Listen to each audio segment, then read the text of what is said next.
Hello दोस्तों, हम अभी पढ़ रहे थे प्रकाश का परावर्तन, जिसमें हमने अभी तक प्रकाश और प्रकाश के गुणों को और प्रदीप्त और अप्रदीप्त वस्तुओं को अच्छे तरह से पढ़ लिया है। और आज हम पढ़ने वाले हैं प्रकाश का परावर्तन और इसके नियम। स्टार्ट करते हैं आज से। क्या स्टार्ट करते हैं? परावर्तन और उसके नियमों को शुरू करते हैं।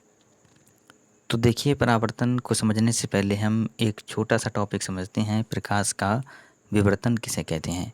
तो जब प्रकाश के रास्ते में कोई छोटी वस्तु यानी कि छोटी और अपारदर्शी वस्तु आ जाती है, तो प्रकाश सीधी रेखा में ना जाकर वस्तु के किनारों से निकल जाता है। तो प्रकाश की यह घटना जो है या प्रकाश का यह प्रभाव जो है क्या कहलाता है?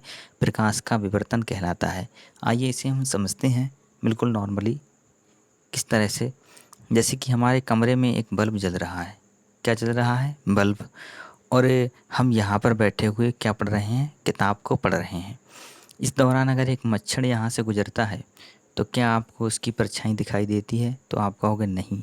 तो इसी तरह से जब प्रकाश के रास्ते में कोई छोटी सी अपारदर्शी वस्तु आती है, तो क्या होता है? प्रकाश उस वस्तु के किनारों से मुड़ करके निकल आता है, और जिसके कारण हमें उसकी परछाई जो है वो दिखाई नहीं देती है, और हमें बाकायदा बिल्कुल साफ़ सुथरा दिखाई देते रहता है। तो ये हुआ प्रकाश का विवर्तन। जैसे कि ये सीधी किरण आ रही है, इसके रास्ते में क्या है, कोई वस्तु है, तो सीधी ना जाकर ये हल्की सी क्या हो जाएगी, यहाँ पर टेढ़ी हो जाएगी, है ना। वैसे हमने पढ़ा था प्रकाश सीधी रेखा में चलता है, लेकिन इस कंडीशन में क्या है, प्रकाश थोड़ा तिरछा होकर के निकल जाता है। अब आइए समझते हैं प्रकाश का परावर्तन। बहुत ही सिंपल टॉपिक है प्रकाश का परावर्तन। जब प्रकाश किसी चिकने या पॉलिश किए हुए तल पर पड़ता है, तो प्रकाश का अधिकांश भाग उस तल से टकराकर वापस लौट जाता है। प्रकाश की इस घटना को प्रकाश का परावर्तन कहते हैं। देखिए किस प्रकार, आइए हम चित्र के माध्यम से इसको समझ। जैसे इस चित्र को बड़ा ध्यान से देखिएगा। जैसे कि यहाँ पर लाइट है, लाइट से ये रोशनी आ रही है, ये चिकना तल है नीचे की तरफ, ठीक है। तो जब प्रकाश की किरण किसी चिकने तल पर हम डालते हैं इस तरह से, तो वो तल से टकराकर क्या होती है, वापस लौट जाती है। तो प्रकाश की इस घटना को क्या कहते हैं? प्रकाश का परावर्तन कहते हैं। इस दौरान क्या क्या हमें बातें ध्यान रखनी है कि जो प्रकाश की किरण जो आने वाली है, यानी कि तल पर पड़ने वाली जो किरण होती है, उसे हम क्या कहते हैं? आपतित किरण कहते हैं। और टकराकर जो किरण वापस लौटती हैं, उन्हें हम परावर्तित किरण कहते हैं। अब इन दोनों को हम क्या कर देते हैं, एक लंब डाल देते हैं इनके बीच में, इन दोनों को अलग कर देते हैं। इसे हम क्या कहते हैं? इस रेखा को अभिलंब कहते हैं। यानी आपतित किरण और परावर्तित किरणों को बिल्कुल अलग अलग जो करती है रेखा, उसे हम क्या कहते हैं? अभिलंब कहते हैं। ओके। अब इसके बाद हमको समझना है कि परावर्तन के बाद परावर्तन के नियम क्या होते हैं। तो चलिए अब हम समझते हैं कि परावर्तन के नियम। तो सबसे पहले हम ध्यान रखें कि परावर्तन के सिर्फ 2 ही नियम होते हैं। ऐसा नहीं है कि बहुत सारे नियम हैं या ज़्यादा डिफ़िकल्ट हैं, बिल्कुल आसान से 2 नियम हैं। पहला नियम क्या है कि आपतित किरण, अभिलंब और परावर्तित किरण। अभी आपको मैंने बताया था, आपतित किरण, अभिलंब और परावर्तित किरण सभी एक ही तल में होते हैं। क्या होते हैं? एक ही तल में होते हैं। और दूसरा नियम क्या है कि आपतन कोण तथा परावर्तन कोण का मान सदैव बराबर होता है। आइए चित्र में देखकर हम इन दोनों नियम को कंफर्म करते हैं। ये देखिए नियम नंबर 1 के लिए, ये देखिए आपतित किरण है, ये परावर्तित किरण है और ये अभिलंब है। ये तीनों चीज़ें जो हैं एक ही तल से तो टच हो रही हैं, कहोगे सर हो रही हैं। तो आपतित किरण, परावर्तित किरण और अभिलंब एक ही तल में होते हैं, यही तो कहा गया था। ये पहला नियम हो गया। और दूसरा नियम देखिए यहाँ पर समझते हैं। जो आपतित किरण आ रही है, आपतित किरण अभिलंब के साथ कौन सा कोण बनाती है? ये वाला। इसे हम कहते हैं आपतन कोण। क्या कहते हैं? आपतन कोण। और परावर्तित किरण अभिलंब के साथ कौन सा कोण बनाती है? इस कोण का नाम होता है क्या? परावर्तन कोण। यानी कि आपतित किरण से एक आपतन कोण बनता है और परावर्तित किरण से एक परावर्तन कोण बनता है। तो दूसरा नियम क्या है कि आपतन कोण और परावर्तन कोण सदैव बराबर होते हैं और आपतन कोण को हम आई से दिखाते हैं और परावर्तन कोण को हम आर से दिखाते हैं।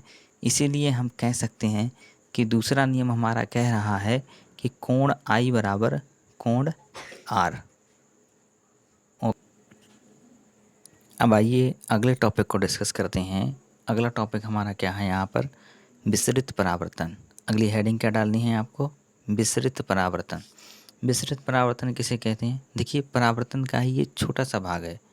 परावर्तन चिकने तलों पर पड़ता है, यानी कि जब कोई प्रकाश की किरण जो है चिकने तल पर पड़ती है तो वो टकराकर क्या होती है, वापस लौट जाती है। ठीक वही कंडीशन है यहाँ पर भी, विसरित परावर्तन में भी, कि विसरित परावर्तन में क्या होता है, जब प्रकाश की किरण क्या होता है, यानी कि जब प्रकाश किसी खुरदरे पृष्ठ पर पड़ता है, यानी कि यहाँ पर तल कैसा है, खुरदरा है, और परावर्तन में तल कैसा है, चिकना है। विसरित परावर्तन में कैसा है, खुरदरा है। जब प्रकाश की किरण खुरदरे पृष्ठ पर पड़ती है या जब प्रकाश किसी खुरदरे पृष्ठ पर पड़ता है तो प्रकाश की किरणें परावर्तित होकर चारों दिशाओं में फैल जाती हैं। क्या होता है, तो प्रकाश की किरणें परावर्तित होकर चारों दिशाओं में फैल जाती हैं। देखिए, जैसे कि ये तल है मेरे पास, ये खुरदरा है, ओके। तो यहाँ से अगर हम टॉर्च डालते हैं तो ऐसा नहीं होगा। परावर्तन में क्या होता है कि जितने एंगल से कोण आता है, तो अब हम ये जानेंगे कि विसरित परावर्तन का प्रॉफिट यानी कि फ़ायदा क्या होता है, विसरित परावर्तन से हमें क्या लाभ है। तो देखिए, विसरित परावर्तन के कारण जो है वस्तुएं बिना चकाचौंध के हमें बिल्कुल साफ दिखाई देती हैं। देखिए, अगर पूरी तरीके से परावर्तन होगा, हम किसी चीज़ को देख रहे हैं, एक चमकीली चीज़ को हम देखते हैं तो हमारी आँखों में चौंध लगती है कि नहीं लगती है, लगती है, क्योंकि प्रकाश की किरण आती है और बिल्कुल ठीक उसी डायरेक्शन में परावर्तित हो जाती है। लेकिन अगर तल खुरदरा होगा तो प्रकाश की किरणें आएंगी और सभी डायरेक्शन में फैल जाएंगी। तो इससे क्या होता है, प्रकाश की कैपेसिटी यानी कि क्षमता है वो कम हो जाती है और हमें बिल्कुल बिना चकाचौंध के वस्तुएं एकदम स्पष्ट दिखाई देती हैं। और दूसरा रीज़न क्या है कि इसी के कारण, यानी कि ताकि जो प्रकाश का जो परावर्तन हो वो सभी दिशाओं में हो, इसी के कारण जो है अखबार के जो पेज होते हैं वो खुरदरे बनाए जाते हैं। अखबार के पेज कैसे बनाए जाते हैं, खुरदरे बनाए जाते हैं, ताकि पढ़ने वाले की जो आँखें हैं वो मतलब उन पर क्या है, चमक ना लगे, आँखों में चौंध ना लगे। Okay, clear. तो आपको विसरित परावर्तन बड़ा आसानी से समझ में आ गया होगा। तो अगर आपको आज का वीडियो पसंद आया हो तो हमारे चैनल को सब्सक्राइब करिएगा, बेल आइकन पर क्लिक कर दीजिएगा और सब्सक्राइब ज़रूर करिएगा अगर आपको हमारा चैनल पसंद आया है तो। चलते हैं। तो दोस्तों, आज के लिए बस इतना ही। मिलते हैं कल एक नई वीडियो के साथ। तब तक के लिए गुड नाइट।